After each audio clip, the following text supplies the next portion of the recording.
तो समझ छात्राओं का एमडी टेक्निकल क्लास में बहुत बहुत स्वागत है स्टूडेंट।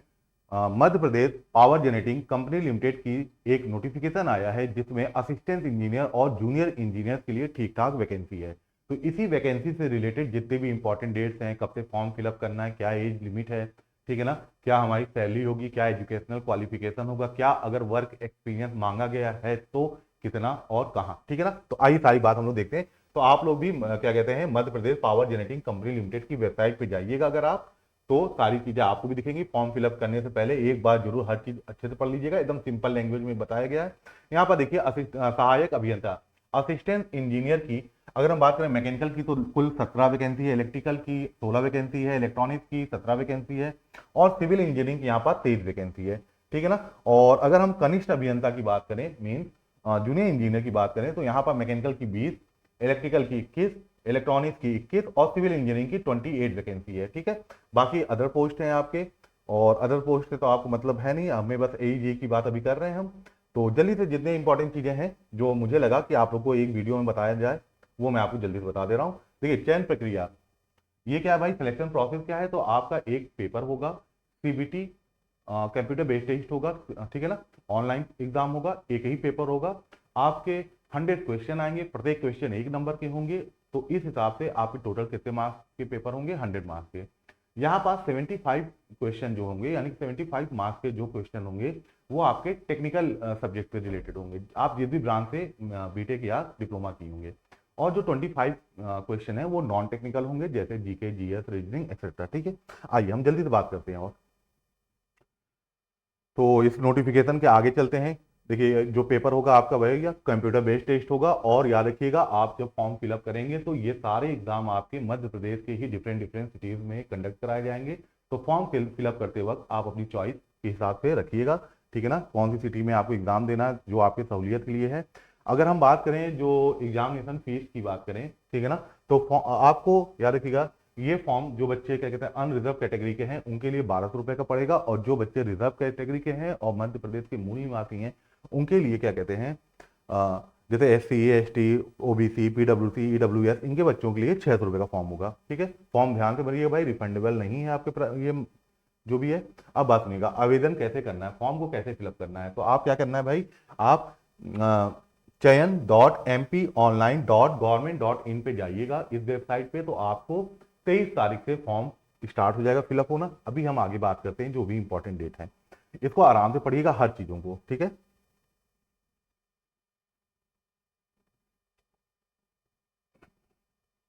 अब देखिए यहाँ इंपॉर्टेंट डेट जो है, आपका जो फॉर्म फिलअप करने की डेट है वो 23 तारीख है, 23/07/2025, ठीक है ना। और फॉर्म की लास्ट डेट है 21/08/2025, यानी कि 21/08/2025 तक आप फॉर्म रात 11 बजे से पहले भर सकते हैं, पर उतना डिले ना करिएगा। आराम से पढ़ के जितनी जल्दी हो उतनी जल्दी फॉर्म को फिलअप करिएगा। अब आपको कोई भी किसी भी प्रकार की जो भी क्या कहते हैं और भी न्यूज इससे रिलेटेड या कोई नोटिस आएगी तो वो आपकी किस पे आएगी भाई, MPPGCL.MP.Government.in पे ही चेक करते रहिएगा आप लोग हर समय। और आगे की बात हम लोग कर लें जल्दी से, बाकी ये सब आप लोग अच्छे से पढ़ते रहिएगा, है ना। जो इंपॉर्टेंट चीज़ है वो हम बता दें, तो अगर हम बात करें कि एजुकेशनल क्वालिफिकेशन क्या रिक्वायर्ड है और कितने अगर वर्क एक्सपीरियंस मांगा गया है कहीं पे तो वो कितना मांगा गया है, आइए तो देखते हैं।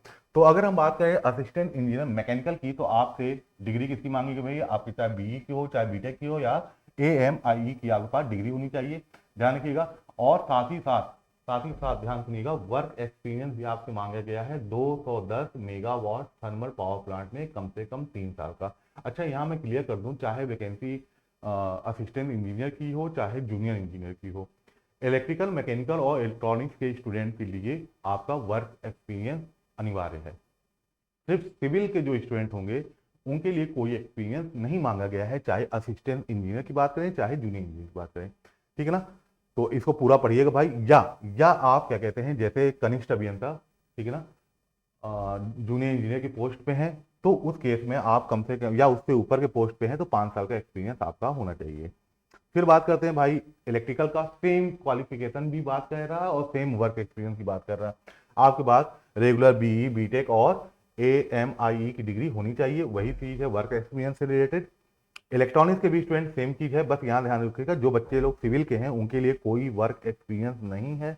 पर इसमें एक चीज ध्यान रखना है कि आपका जो क्या कहते हैं डिग्री में जो आपके मार्क्स आ रहे हैं, ठीक ना, परसेंटेज, वो आपका 65% से कम नहीं होना चाहिए, इसका बात ध्यान रखिएगा।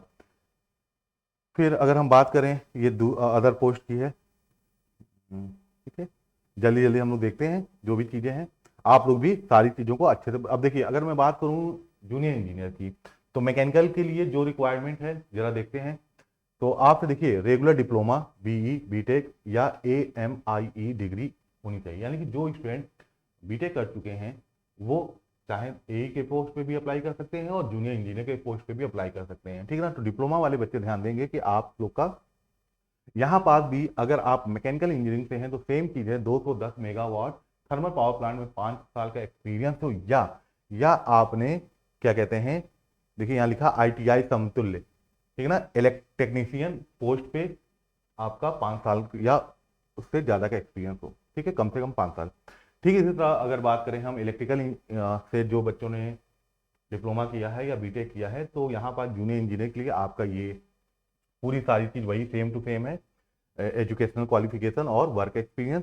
यहाँ बस इलेक्ट्रॉनिक्स के लिए भी वही सब कुछ सेम है, बस अंतर कहाँ आ जाता है भाई, अंतर आ जा रहा है सिविल इंजीनियरिंग के लिए, क्योंकि सिविल में कोई भी आपका वर्क एक्सपीरियंस नहीं मांगा गया है, बशर्ते ध्यान रखना है कि आपका ओवरऑल परसेंटेज कितना होना चाहिए, चाहे आपने डिप्लोमा किया या बीटेक, 65% से कम नहीं होना चाहिए। आइए अब हम जल्दी से आगे बात करते हैं चीज़ों की, और मैं उम्मीद करूंगा कि आप फॉर्म फिलअप करते वक्त इन सारी चीज़ों को ध्यान से पढ़िएगा, ठीक है ना। ये अदर पोस्ट की चीज़ें हैं, ठीक है ना, नॉन टेक्निकल, टेक्निकल कई डिपार्टमेंट में वैकेंसियां आई हैं, तो उन्हीं से रिलेटेड थोड़ा सा नोटिफिकेशन लंबा हो जाता है। और यहाँ पर देखते हैं, अच्छा यहाँ रखिएगा, यहाँ कुछ पोस्ट के लिए फिजिकल भी आपका टेस्ट होता है, पर आपके टेक्निकल AEJ के लिए ऐसा कुछ नहीं है, ये ध्यान रखिए। देखिए यहाँ पास जो बच्चे क्या कहते हैं असिस्टेंट इंजीनियर के लिए, सहायक अभियंता के लिए फॉर्म फिलअप करेंगे, तो ध्यान रखिएगा भैया, उनका जो न्यूनतम जो है मतलब मिनिमम एज है वो 21 साल और मैक्सिमम 40 साल, ठीक है। और जो बच्चे जूनियर इंजीनियर के लिए अप्लाई करेंगे, उनकी मिनिमम जो एज है वो 18 साल और मैक्सिमम 40 साल तक हो सकती है। किस आधार पे आपको अपना ये एज वो करना है भाई, तो 01/01/2025 के बेस पे ये करते हैं। आप देखिएगा कि क्या एज लिमिट आ रही है आपकी, ठीक है। ये अदर पोस्ट के लिए भाई कोई। अब आयु सीमा में छूट तथा अनिवार्य निर्देश, इसको एक बार जरूर पढ़िएगा, गवर्नमेंट के जो भी रूल्स होंगे उनमें उसके बिहाफ पे आपको जो भी रिजर्वेशन मिलना होगा वो मिलेगा ही, ठीक है। आगे चलते हैं हम लोग।